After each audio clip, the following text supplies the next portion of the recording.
Welcome to Living a Sex-Positive Life, where we can guarantee the topic will be about sex. We'll talk about the good and the bad, the health and healing benefits, the adventures, the relationships, as well as the crimes and the tragedies. Our mission is to educate, entertain, and just talk about that touchy subject that affects us all, sex. Now here's your host, Angelique Luna. Good evening, everyone. This is Angelique Luna. I'm here with my co-host, partner in crime, and techie guy, John C. Luna. Good evening, all. And husband, sorry. And husband. I forgot the husband part. It's fun stuff. All right, first off, I would love to congratulate everyone who entered into our October contest to win our Kink Crate box subscription, which was the rope edition. And drum roll, please, the winner was Sex Positive Families. Woohoo! They are the recipient of the rope box edition of Kink Crate, so they will be receiving that shortly. We are waiting to hear what our next giveaway is, because I just recently graduated from the Kink Therapy Certification Institute and ran behind trying to find the next giveaway for November. So sorry, wah wah wah.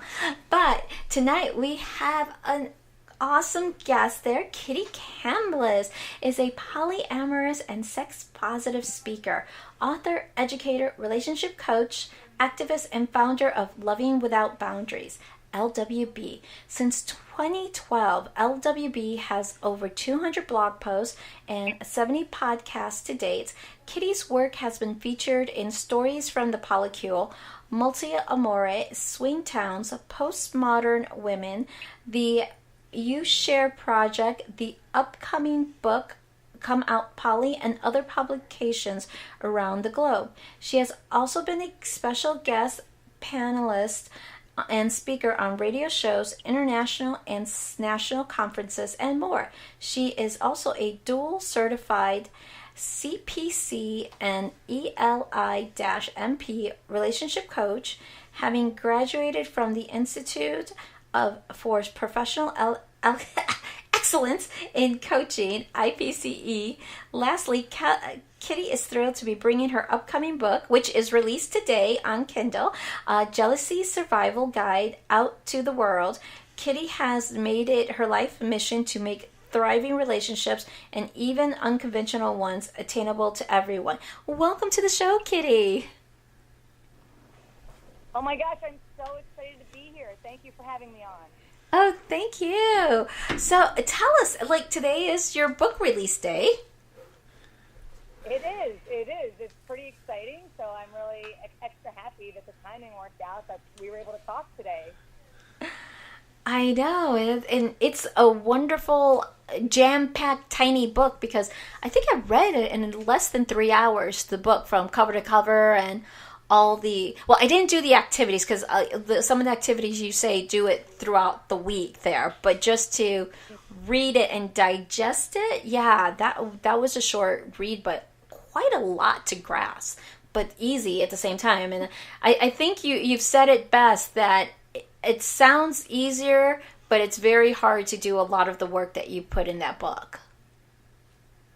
I really appreciate that. Everything that you said, including that you took the time to read it, and also that it's a quick read. I think in today's kind of immediate gratification world, there's so much content out there, and if you're anything like me, we just want to read it all, and we can't necessarily read it all. So it means a lot to me that you read the book, but also that you found it to be a quick read, because sometimes when we're having a problem, we just kind of want the answers, right? So I just wanted to, add some personal stories in there to make it relatable, but not overdo it with all of that, and really kind of get right to the heart of the matter. So I'm glad that you had that experience as you were reading through it.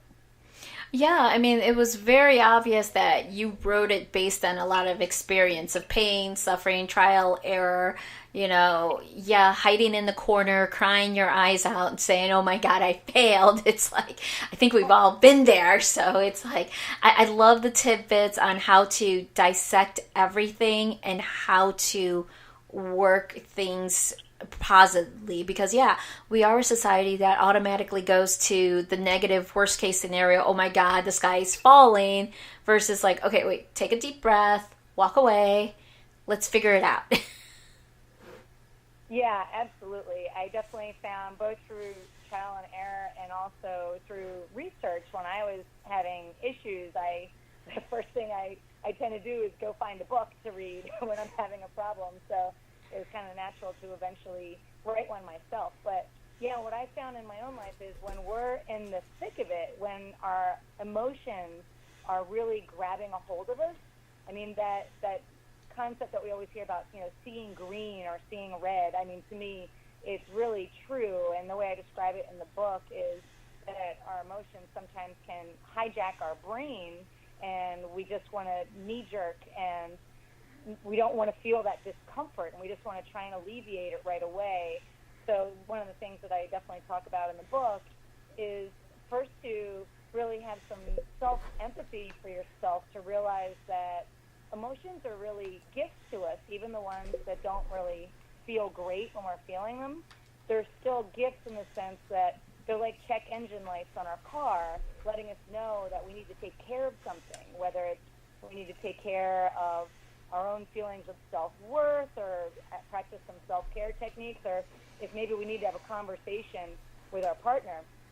So yeah, so a lot of the techniques that I talk about are how to kind of pause and figure out, notice when you're feeling those feelings and you see that you have that fog and you can't see clearly, and techniques for how to kind of slow it down so that you can get to a place where you can observe what's going on and then strategize before you do something damaging to your relationship. Yeah, and I think we've all been there, that we've kind of go straight to the jealousy, anger, but even that, it's like sometimes jealousy is not so much a true emotion. It's usually there's an underlying story. Are you angry? Are you hurt? Are you upset? Are all these different other against adjectives and verbs, rather than jealousy is always the go-to. It's like, well, I'm jealous. And I'm like, okay, why are you jealous? People just don't stop and think the reasoning why. They just like, okay, well, that's the reason, end of story. And I'm like, no. Yes, absolutely. I love Brene Brown is one of my heroes and favorite authors. I was actually just reading her book today, Braving the Wilderness. But in one of her earlier books, she talks about, and I assume you're probably familiar with it, the shitty first draft. Oh, yeah. And I use it constantly, even in my personal life with one of my partners when we're having an issue. I try and make a point now, and only like in the past few years, of saying the story I'm telling myself is, and that's basically my shitty first draft, and it's usually awful and disempowering, and and I think it's important to say something like that, like the story I'm telling myself, because I think it can disarm in a positive way the person that we're talking to, because it can help them have empathy for us right away, because they realize, hey, we're human, and as humans, we always kind of, not always, but often we kind of go to the worst case scenario and tell ourselves these awful negative stories that bring up fear and anger and possibly jealousy in this case. And once we kind of say out loud, the story I'm telling myself is this, then it helps us remember, hey, maybe that's not what's actually happening. And maybe when I'm acting like that story is fact, maybe I'm doing that to myself, and just kind of realizing that we have more control over our thoughts and feelings than we realize, and that we give ourselves credit for. So yeah, I'm really glad that you brought that up and mentioned that. Yeah, and I think the whole part of trying to slow down in today's society is the huge issue, because if you actually do some meditation, or do like, okay, hey, I gotta walk away, then I think we wouldn't have as many challenging relationship issues there. Yeah, it's true.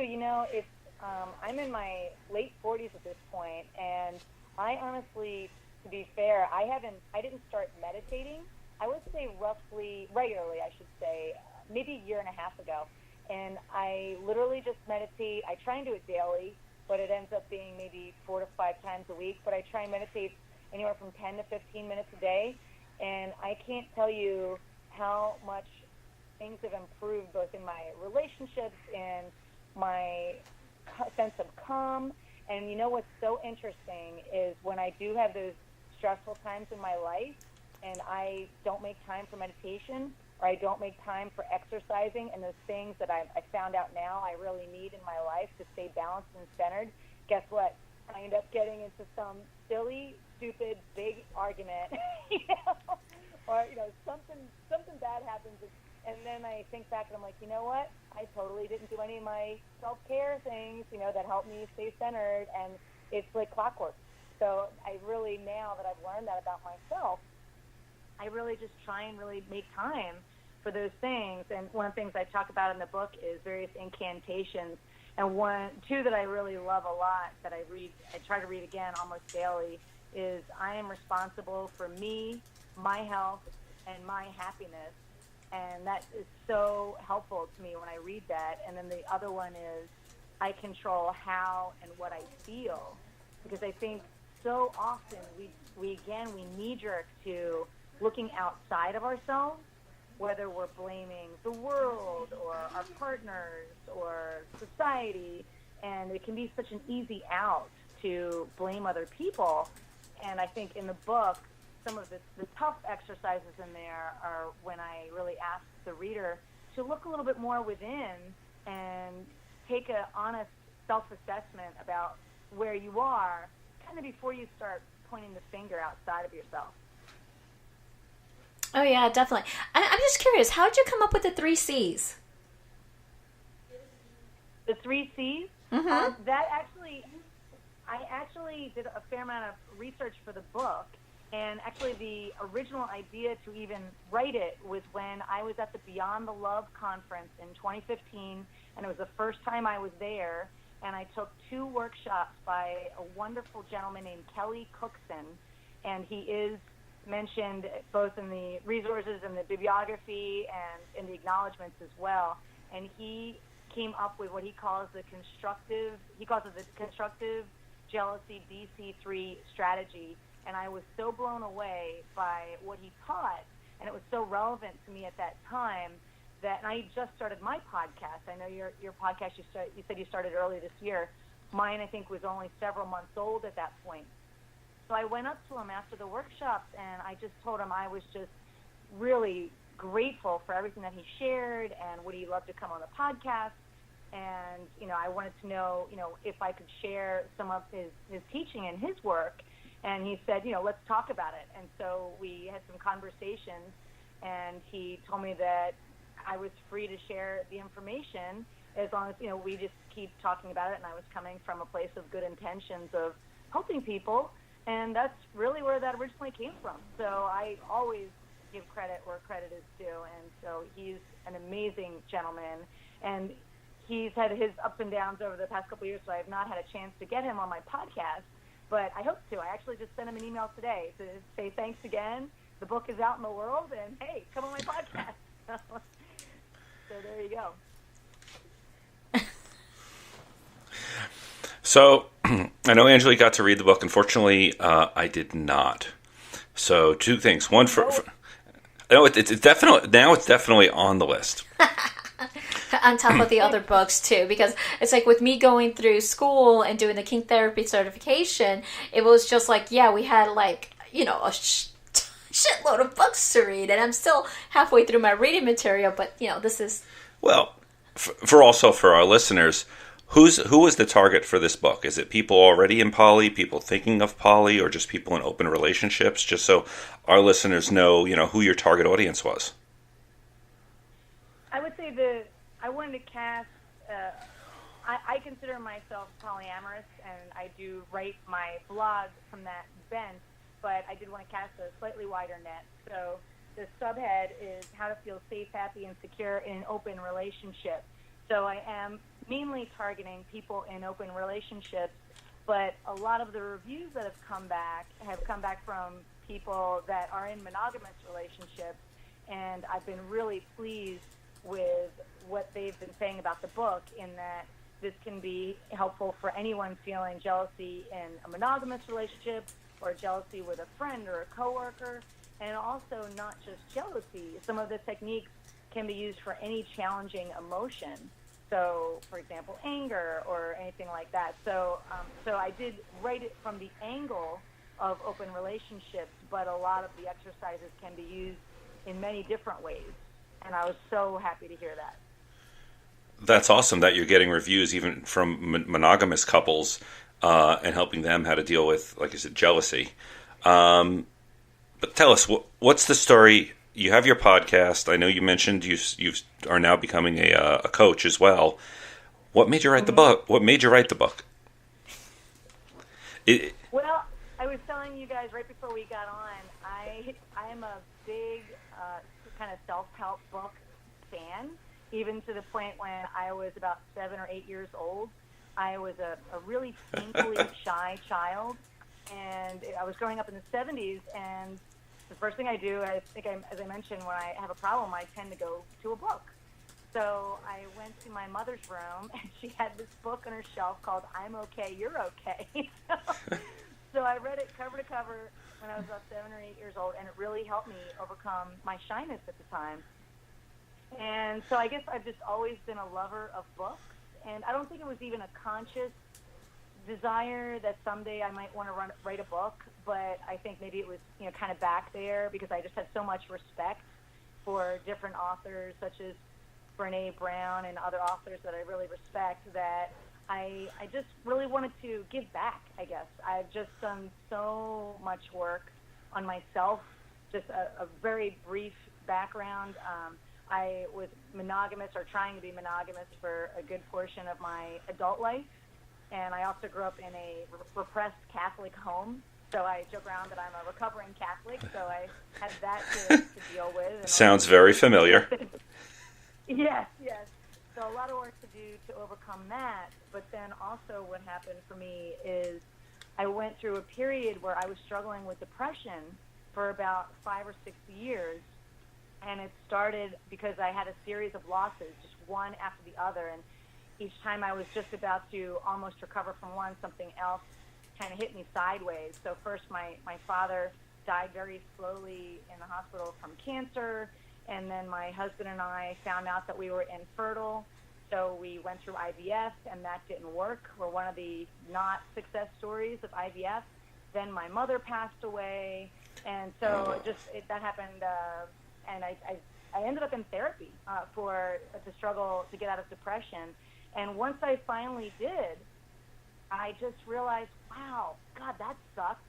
And I came out the other side realizing that I was polyamorous, partly because I had a midlife crisis and an identity crisis.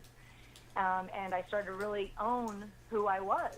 So I decided I was a polyamorous, happily married woman who was child-free, not by choice. And, what kind of mark am I going to leave on the world? How am I going to make the world a better place?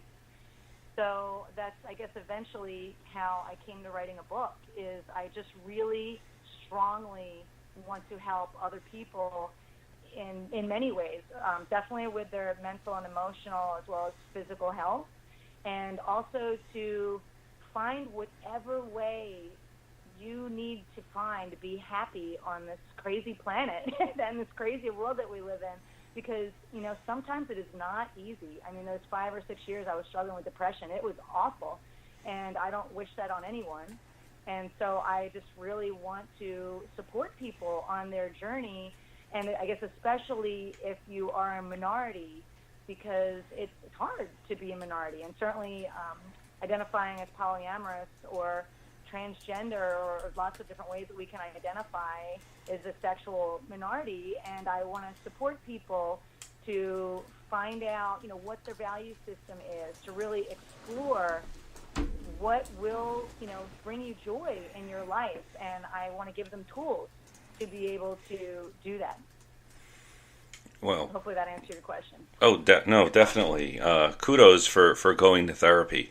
We're both open supporters of therapy. We've been in therapy ourselves together and apart, at different parts of our lives. But I still find so many people who see it almost, I don't know. Yeah, it's almost taboo. It's almost like a weakness that if they can't solve their own problems, then there's something really wrong, and they feel they have to do it themselves. And I've also met people who go to therapy and they shut down. It's like, how did someone put it? It's like going to a stand-up comedy where the stand-up comedian's a mute, and they go up and just don't talk and come out and be like, nothing applies to me. And it's so sad. Mm-hmm. Yeah, I'm glad you said all that. I've actually gone to therapy at 3 different points in my life. Actually 4. Just remember another one. And I'm glad you said that, because I guess one of my broader missions is just to destigmatize and get rid of the taboos with different things, whether it's the stigma around depression or being a minority, but also going to therapy. My kind of day job is I'm a creative director, started out as a graphic designer, and the metaphor I like to use is, if you need a logo, if you need branding, hire a professional. Hire a professional that's trained in that aspect that you're seeking, instead of kind of banging your head against the wall if that's not your expertise. You weren't, maybe meant to do that in your life. That's not what you were trained for. And I view the same thing with therapy. Just because we're talking about our mental or emotional health, if you're in a bad spot, oh my God, just hire a professional, somebody who's trained in that area to support you, because you know what? We don't know how much time we all have on the planet. And why not try our best to make the most with the time that we have? I think for me, when I was struggling with depression, what I realized was I was walking around half dead. And there was, I had an experience that just kind of woke me up from that. And the line that I thought of was from Shawshank Redemption, which is, get busy living or get busy dying. And I just thought, what am I doing? I'm not, why am I moping around like this? I'm not doing anybody any good. I'm not doing myself any good. And so I went to therapy, and it was just, I really believe in hiring and going and seeking out people that can help you in whatever area you need. And certainly our mental, emotional, and our physical health is really important. Why have a good physical body that you can, go for a jog, but inside your head you're having some real issues, Well, we're finally shedding that stigma that, mental illness is definitely an illness, whether, depression or not. We'll call it a mental cold. I like that. Yeah, it's a mental cold. It's not a permanent. It's not cancer. We'll be fine. We just need a little someone else to bring us up. But it's getting to the point where at least that's being more accepted as an actual illness. Now we just need to get people a little further to assume that sexual health actually equates to physical health as well, or at least can in many people. Mm-hmm. Yeah, I'm glad you brought that up as well, the sexual health aspect. And I think that's another thing that's funny from my youth is I remember in high school, I didn't actually become sexually active until I was 18. But, in high school, you're still like, I want to talk about kissing boys. And, of course, then once you start becoming sexually active, you want to talk about it. And I felt funny, I guess, again, growing up Catholic. I always kind of wanted to have those discussions. I wanted to talk about sex. And I remember getting frustrated because it seemed like no one wanted to talk about it. I'm like, why? This is exciting and this is fun and let's compare notes, So I think it's funny that it took me my whole life to get to this point where I'm now a relationship coach and I have a podcast similar to you guys, and I kind of love to talk about sex and our sexual health and help people in that regard. Well, I've always said, which is the lesser of two evils with me, because I've always been an advocate for mental health and for sex, and sometimes people are willing to, listen to my sex talk versus, advocating for mental health. I'm like, really, people? Seriously? You need both. It's not just one or the other. Well, and I think they definitely go hand in hand, too. I mean, for me, what can really turn me on is incredible conversation. Do you know what I mean? Like getting intellectually stimulated, that's hot. So to me, they very much go hand in hand. Oh, yeah, absolutely. Some of my best foreplay is really with the brain fuck, as I like to call it, because it's like you're just stimulating. There's no physical action. It's just word porn. Oh, my God. I love that. You guys got some great phrases. I'm writing these down. That's awesome. Yeah. Well, I'm also a total supporter of talking dirty during sex too. But sex is partial. Well, a lot of it is in the mind, and the body responds to it. Absolutely, absolutely. I'm actually experimenting right now a lot with dirty talk, and it's really fun. So, but yeah, I mean, I also, I guess the other reason I wrote a book is I really love the written word. And I think that when you talk about a brain fuck, I think sometimes whether you're reading erotica or also I met my husband on Match.com and I met my beloved, my nesting partner on OkCupid, and those, first couple weeks where you're getting to know somebody online, ooh, that is hot, or you're having, like you said, there's kind of sexting conversations or, with, and when I first met my husband, it was email. We weren't texting back then. But yeah, that's such a fantastic way, I think, to get to know somebody, to really get to know their mind and the way they tick, and you do start to, get to know some of their value systems. But yeah, it can be a really big turn on, I think. Oh yeah, it's like just thinking of all the fun stuff that we did. I mean, the first couple of times when we were meeting up. Well, my measure of it was I was never much of a texter, and I think it was the first couple weeks we were dating. Probably was about 4 or 5 weeks. Uh-huh. I looked at my phone. I had an Android at the time, and it listed the people and the number of text, and it had like mom in there. It was, I don't know, over 3 months, maybe 20, 30, 40 text, and a few other people, and then it listed you, which I remember was close to 1,200 text.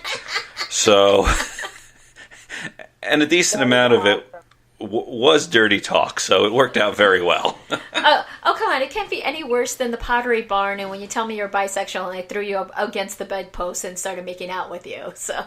Very true. Oh, my goodness.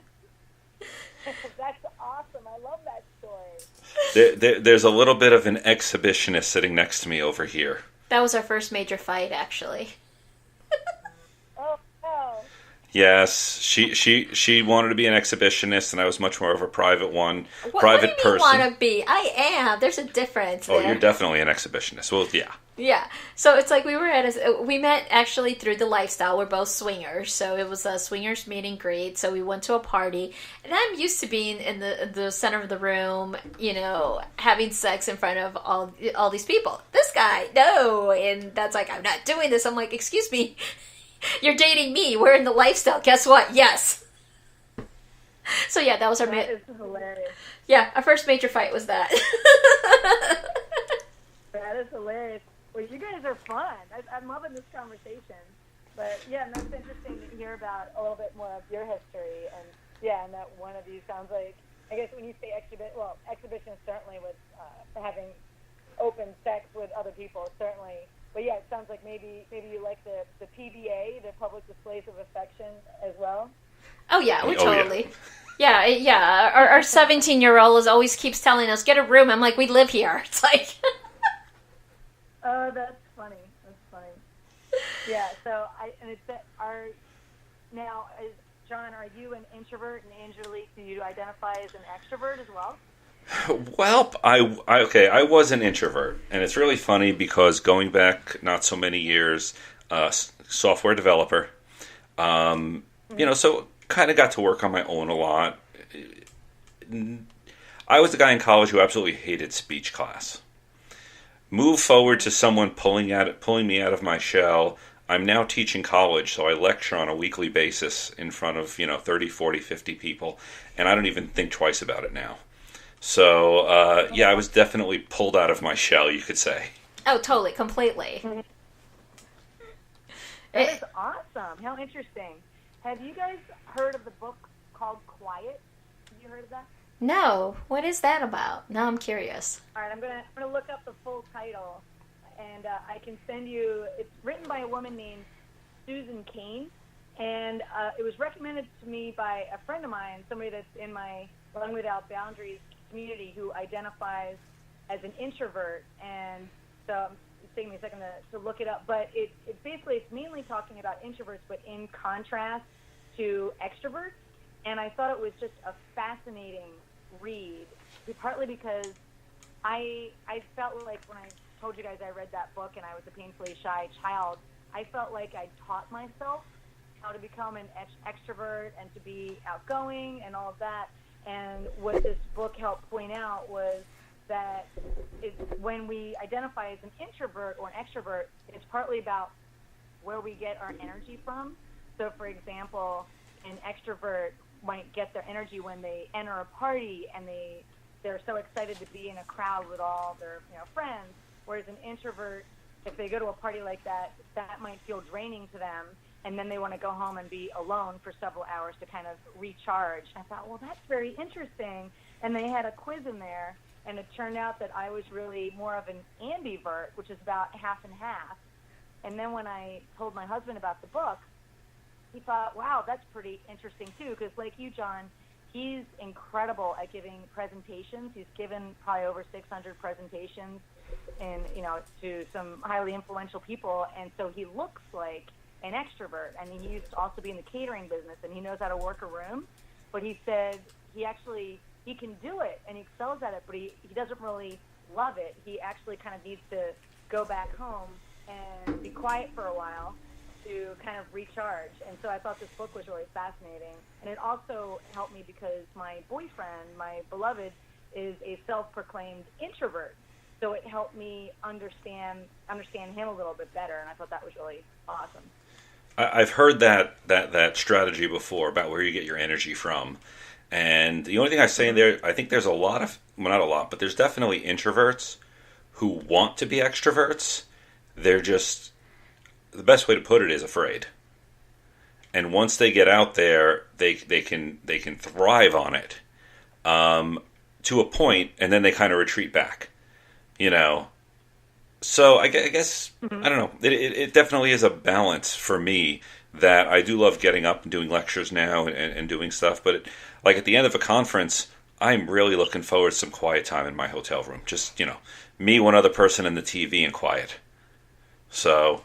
Now, sometimes just you at the hotel room, and I'm still out, socializing. That is true. One of the things is when you do get an introvert and an extrovert together, and whether they're dating or married, sometimes the introvert tries to keep up pace with the extrovert, and that can be so exhausting. Sometimes you just need to... I just found the book title. Oh, go ahead.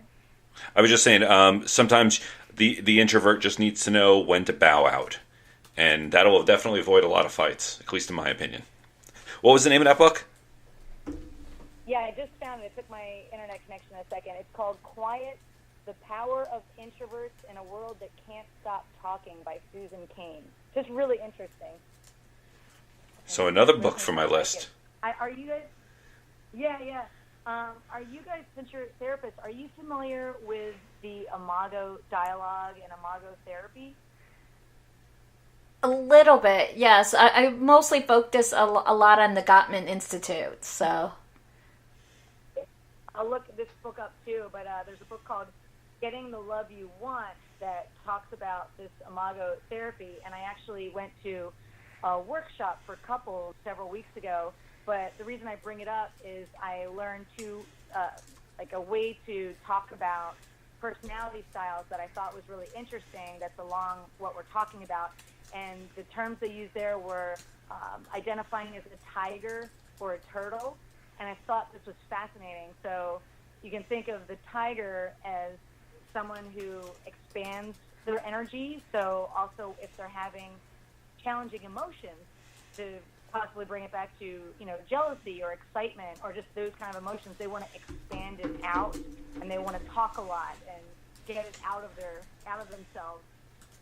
Kind of like a tiger has all that energy, whereas a turtle is more slower and quiet and to process, and would kind of contract their energy when they're feeling challenging emotions. So maybe withdraw or kind of go into their cave.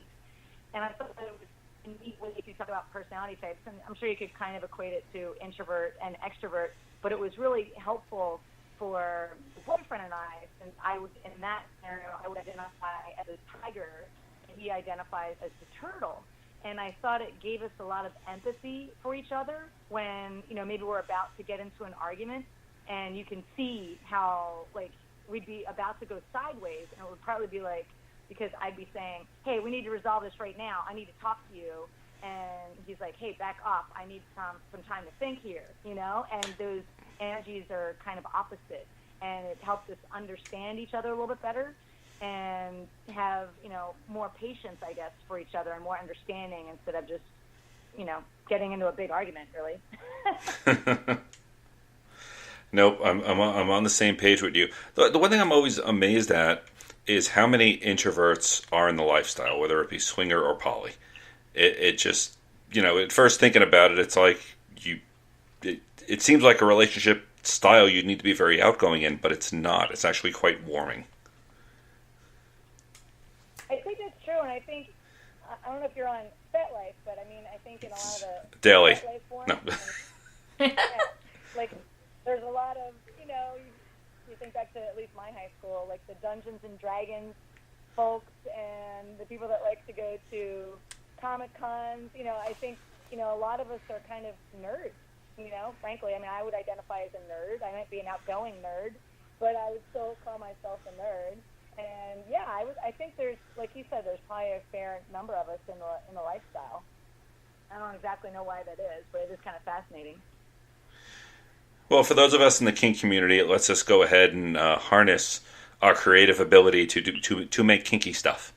So, well, that's true. You know, it's gives us an outlet to be more of ourselves, our true selves, versus what we are in the real world. You know, I know Halloween time was the only time I could really be myself because I'm a psychic medium, and everyone wants a fortune teller at their Halloween party, and they're like, "What? Do you know this? What?" I'm like, "Yeah." Wow, that is so cool. I'd love to hear more about. Oops, did we lose you? Oh, I'm here. I said that is so cool that you're a psychic medium. I'd love to hear more about that. That's for another day. We try to promote about sex here. That's fascinating, though. How cool. But yeah, I definitely identify with you. Halloween is definitely one of my favorite holidays. And one of the things I used to live in a townhouse, and when my husband and I got married, we bought the home that we live in now, where we have a little bit more elbow room, so it's a single-family home. And one of the things I love about it is it came with a closet that I literally, like, it has obviously lots of closets, but one closet in the basement I kind of took over. I just said, this is my costume closet. That's where I keep all my costumes. So all my Halloween costumes, all my kink things, you know, whips and chains, you name it, it's in that closet. Well, those things tend to fill up the normal closet pretty quickly. Cosplay is definitely a square footage intensive, or it can be, hobby.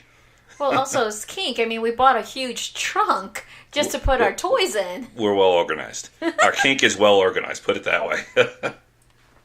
That's awesome. Well, I'm impressed you have a trunk. We have one drawer and then a closet for my costume. So I aspire to get where you are with a trunk. I've actually literally just yesterday said, you know, I think we need to get an Iron X that folds down so that we can just put it underneath one of the beds. Well, that's the new movement. Awesome. Either collapsible or camouflage kink. Something you can leave right out in the living room and no one would know unless they knew. Oh, we have one of those in the sense of we have two hooks in the ceiling in two different rooms of the house, and we kind of disguise the hook with a punching bag, a really big punching bag. But when we want to, we take the punching bag down and out comes a sex swing.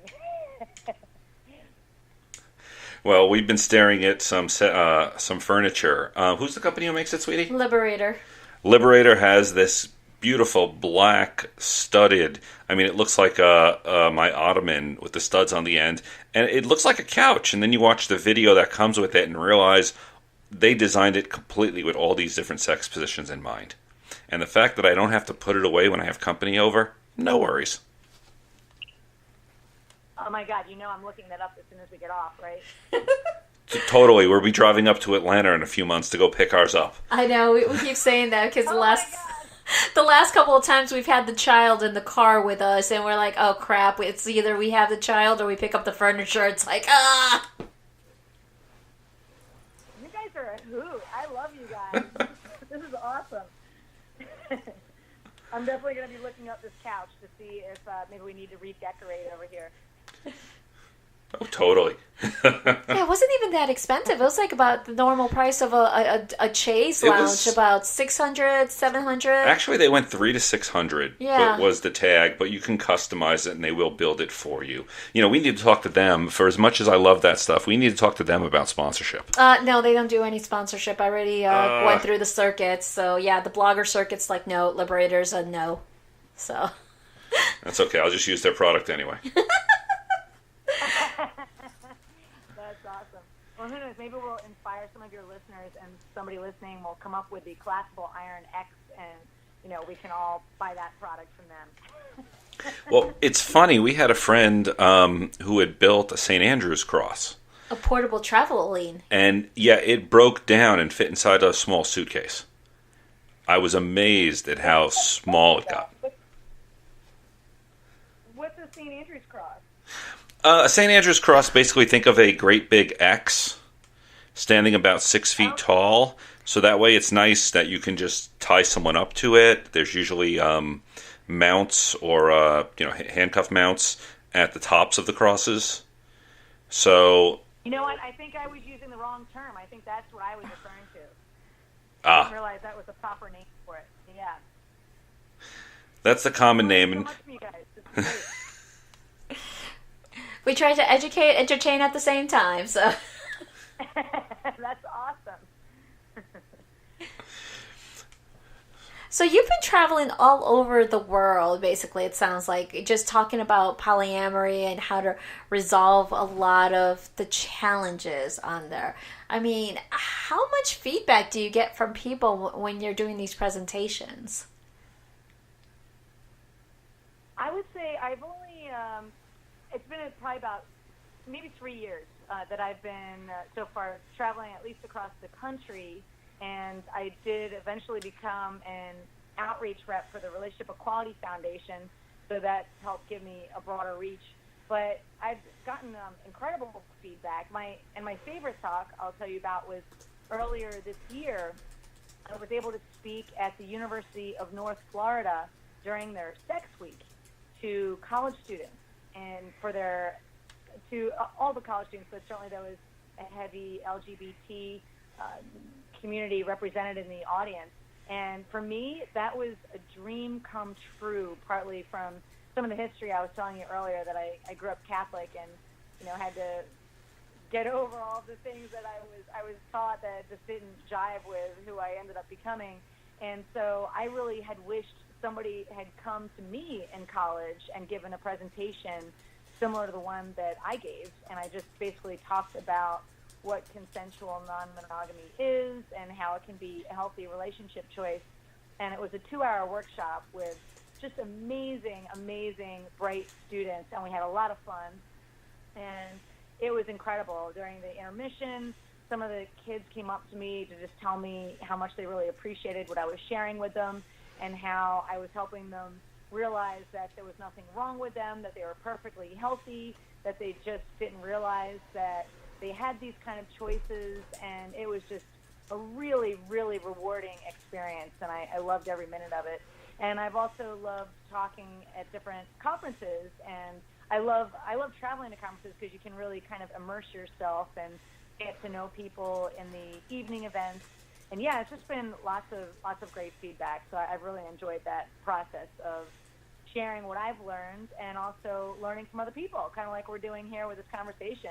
Just knocking ideas around and learning from each other. And I think that's what the world, what makes the world go around. What makes it all worthwhile is sharing what we learn. Just to help each other out. So I've really loved it. I see for people of our age and our generation, we mostly have that same story of finding out we were, poly or non-monogamous at a later point in time. Being that I teach college, I see so many kids, 18 to 21, that get this kind of education so on. It's thanks to talks like you that, they realize this is not something they need to hide, they need to conform. And I'm starting to see so much more open relationships at a younger age because it's getting so much more media attention. And obviously, books getting written about it. Yeah. And I'm so happy. I feel like a lot of the work that I'm doing is to help, certainly our generation, but also to help the next generation, to give them tools, that we didn't have or that weren't available to us, and to make it easier for them to have that kind of information. And I do have various friends that have polyamorous type of households, and I've heard various things similar to what you said, where maybe young people are having open relationships earlier because they, instead of, say, cheating, because they understand that that's a choice that they can make. Unlike me, I was a cheater for almost a decade before I realized, hey, I don't have to do that. I could be ethical and honest about all of this. But I've also heard where it's just helpful for young people to realize that they have a choice and to know what choices are available to them. And they may still go ahead and choose monogamy, but then they at least have all the choices laid out before them so that they can make a more educated decision instead of maybe doing what I did, which was, kind of forming bad habits that I had to unlearn later. I would say, cheating was certainly not something I'm proud of, but at the time I didn't really realize that there was another way. I just decided I was going to hell anyway, Oh, we all are. I got first class. I'm good. I have my brother and my dad as the pilots. I'm all set. It's like all the fun people will be there, so I'm not worried. I don't know. Hugh Hefner had a fun life here, so I don't know about the other side. Yeah, but I've definitely, enjoyed our whole journey. So I definitely enjoyed, learning. For me, the first time I learned the word polyamory was when I read The Ethical Slut. And the way I like to describe it is, when I was reading, it was literally like on page 5. And on page 5, I literally, like, my jaw dropped. Time stopped, and it was like light came down, from the heavens, and I was like, oh my God, this is incredible. I love these authors, and I'm not crazy. Kind of like the way those college kids were saying to me, I'm not crazy. I was apparently just polyamorous, or, had the desire to be consensually non-monogamous, and I just didn't know. I didn't know any better, and it was so freeing to read that book, and to just, and I want to read the latest edition. I can't wait to see what they've added. But it was just such a remarkable moment that I will never forget. But there was a little piece of me that was angry. I was like, why didn't anyone tell me this before? Why did it take me so long to find this information? No, I was so happy when it did. I am so, I had that same realization. I didn't read The Ethical Slut. There was some other books I have read, and I had heard about swinging, and I'm like, I had the same thing of, wait, cake was an option? I could get cake and eat it too? Oh my God, this is fantastic. But in August, we had done a bunch of conventions, and we had, we bought, what Stories from the Polycule, which I know you're familiar with. And we almost finished the book on the road. Yeah. That once you started reading it, it was, okay, I'm going to pull over and switch. I'll read, you drive. And we almost finished the trip. And I believe that was coming back from D.C. Yeah, it was, because I always try to buy books from the local booksellers at conferences just to support local businesses, because I know how much it costs to be at a conference. So if I could contribute and give back, that's what I always do. That's where a lot of my books are. I know it's cheaper and better to buy on Amazon, but always support small businesses. Absolutely, and I, as a small business owner, I readily appreciate that. So thank you for your support. But yeah, I'm glad you brought that book up. That's actually that book is actually how I originally met Dr. Elizabeth Sheff, who's the author of the book, and I met her online, like I've met so many people, it seems.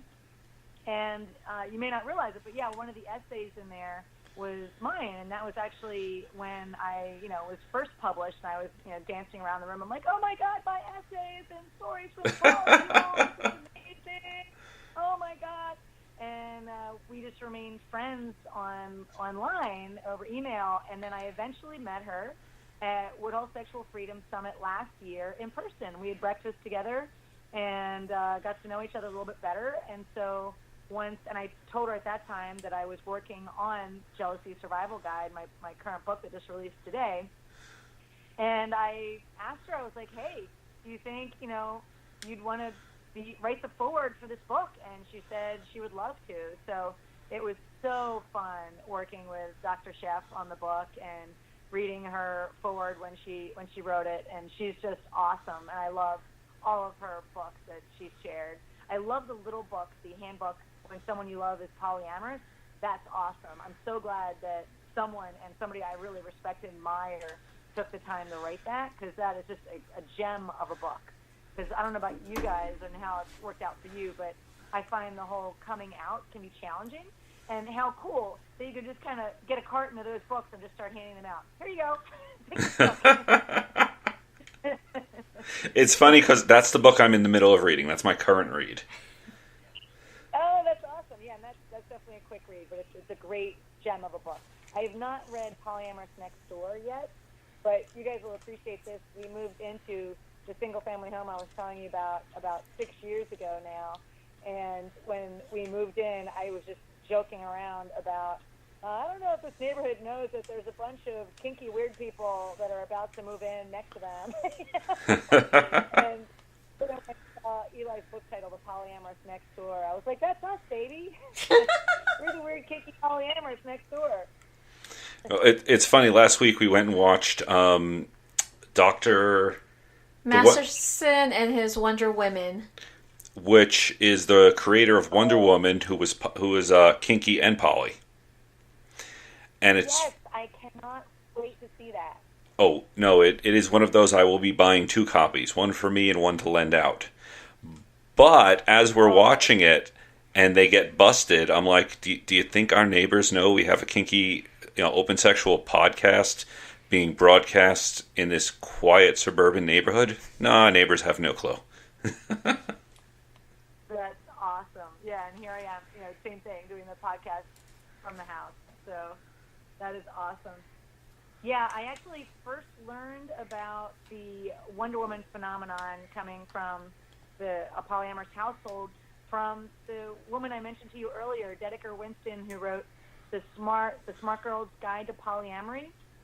She has a chapter in there that's all about history, and that's where I first learned. I guess I read it in April of this year, and that's where I first learned that the creator of Wonder Woman was polyamorous, and he created the character based on his 2 partners. And I thought, wow, that is amazing. And I didn't know this movie was in the works, so I am just thrilled. You're about the 4th person to tell me about it. I cannot wait to go see that. And it's interesting because it didn't do so well in the box office, because we were kind of shocked that after 3 weeks it was being removed from theaters. I mean, we literally had to drive almost an hour to see the movie in one of the theaters, because after watching it we could understand why the rest of the world did not appreciate it, but people in the community would totally appreciate it, especially the history. The reason I didn't think a lot of people wouldn't do well commercially is a lot of people wouldn't get past the sex. Once you get past the sex, it's an absolutely beautiful love story, and I think it's just honestly a story about struggle, because it's to be poly, and that not today, not 20 years ago, but in the 1920s, where it was there was no internet, there wasn't, how did you even meet people? How do you find out about it? And it was interesting to find out, he basically walked into a lingerie shop and met a Frenchman, and the Frenchman asked him some very weird questions, like, do you work for the post office? Are you in law enforcement? This and that. And then told him, okay, come back Thursday night at 8 o'clock. And it was a back room hidden, because back then it was illegal. Porn was actually illegal to possess. Wow. That is fascinating. Yeah, that gives it the true underground. Yeah, that is fascinating. And I can just say, speaking for myself, I mean, just writing a book and putting it out there, and, you know, you happen to be talking to me on the book launch day, which is just amazing timing. But, I mean, it's scary. You know, it's scary to put yourself out there and be doing something that other people, you know, don't necessarily understand or possibly approve of. I've had some people that I reached out to that to ask for a review, and they basically said that they wouldn't give me a review because of the content of my book. And it's the year 2017, you know? Yep. So, yeah, I mean, I have such compassion and empathy for, wow, what it must have been like in the 1920s to, you know, be so avant-garde and doing what was probably considered completely blasphemous back then. So truly Wonder Women and Wonder Men they were. So I absolutely cannot wait to see that. Definitely absolute pioneers. Yes. So it's so sad. Our time has come to an end. So, Kitty, tell us, where can our fans and listeners find you, find the book, get a hold of you, the whole 9 yards? Absolutely. So you can go to my website, which is lovingwithoutboundaries.com, all spelled out. And from there, you'll be able to find my blog and my podcast, or you can find my podcast on iTunes, also Loving Without Boundaries. You can follow me on Twitter, where there it's Poly Talk by Kitty, because I had not come up with the name Loving Without Boundaries at that point when I did that. And as far as the book, today is the first day of a 5-day free Kindle promotion. So if you go to Amazon and search for Jealousy Survival Guide, and the subhead is How to Feel Safe, Happy, and Secure in an Open Relationship, or you can also search for it by my name, Kitty Chambliss, Chambliss, and you can download your free Kindle version. There also is a print version that literally just went live late last night, and I've been asked 3 times now for an Audible version, so I will be doing that, but it's not available yet because I have not had time to sit down and read the whole book. But I will do that soon for people that like the Audible version. But yeah, print and Kindle are available now, Kindle for free. Awesome. Or you could do like me and cheat if you have an iPhone and has that speech to text. So you grab your 2 fingers, go from the top of the screen all the way down, and that's how your iPhone could read the book to you. Now you see, I did that all through my master's degree. I had to go ahead and use that because I had to read so much stuff. But I think your voice, Kitty, would be so much more lovelier than that semi-mechanical Apple voice. Hey, I like my little British Apple guy. That's awesome. Well, I fully intend to do that. I will let you know when I do. Awesome. So, you can find me everywhere on the Living a Sex Positive Life social media, our website. Please visit our sponsor page and purchase something from them because that will support us.